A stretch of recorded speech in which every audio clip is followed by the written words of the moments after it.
Welcome to Coach's Corner. We provide tips and tricks for teachers and those who love them. Today's focus is going to be on differentiated instruction, or DI. Think about what you would like for your perfect learning environment. In other words, how do you learn best? Soft music? On your own or in a small group? Would you choose to read and write? Or perhaps you'd like to sketch? Our guess is that your perfect learning style is different from ours. After all, learning is not one size fits all. Now, ponder your students. Go ahead, think of your class rosters. Let's face it, not every kid is ready for a career in brain surgery. Which one of your cherubs would you want operating on you? Without thinking about it too hard, let us agree that each student in your classroom is an individual with their own hopes, dreams, interests, and abilities. The challenge in front of us is how to cater to these individuals. How do we do that? Well, my friends, we're going to use DI.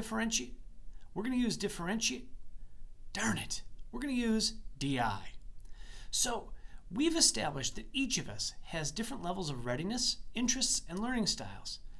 What can we do with this knowledge? Well, we're glad you asked, because we need to make this video longer. 3 ways to offer differentiated instruction are to vary the content, the process, and the product. Varying the content. As educators, we all need to convey certain skills, ideas, and abilities to our charges. With that in mind, the materials that you use to convey that message can be as varied as the names of the blue crayons in Crayola's arsenal. Honestly, what kid ever said, hey, you know what? My favorite color is wild blue yonder. One way to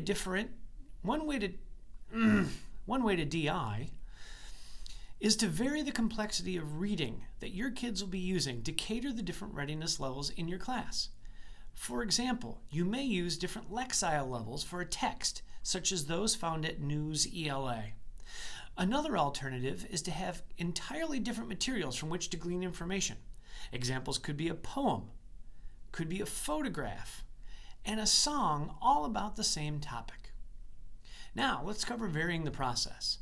This stage refers to what it is that the students will actually do during this process. Some students may find that working in small groups to discuss the material works well, while other students need to work on their own to be uninterrupted. Videos might work well for some, while notes drive home the message for others. As we said before, one size definitely does not fit all. It's your task to find out how your kids learn best and incorporate that into your lessons. Let's talk about varying the product. Finally, now it's time for the kids to show you what they know. Again, differentiation comes to the fore. Sure, you could have the kids write a research paper, but unless writing a research paper was your goal, why can't an artistic student create a collage and present it to class via social media?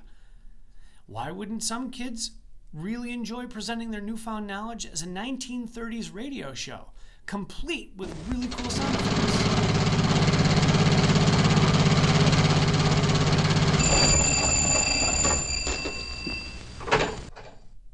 That's so cool. And wouldn't you like to hear something like that? Of course you would. Remember that your goal was that the kids learn the essential material. Does it matter how they convey that knowledge? In 1930, the Republican-controlled House of Representatives, in an effort to alleviate the effects of the Great Depression. Fine, Joe Traditional Teacher. You have your kids write a research paper. I'll be rocking my headphones listening to students impersonating Philip Marlowe or Sham Spade poorly, and I'll be laughing at them. I'll be laughing with them. Again, differentiated instruction allows you to customize your lessons to your students by varying the content, the process, and the product. Thanks for visiting the Coach's Corner. We'll be back soon with more tips and tricks for teachers and those who love them.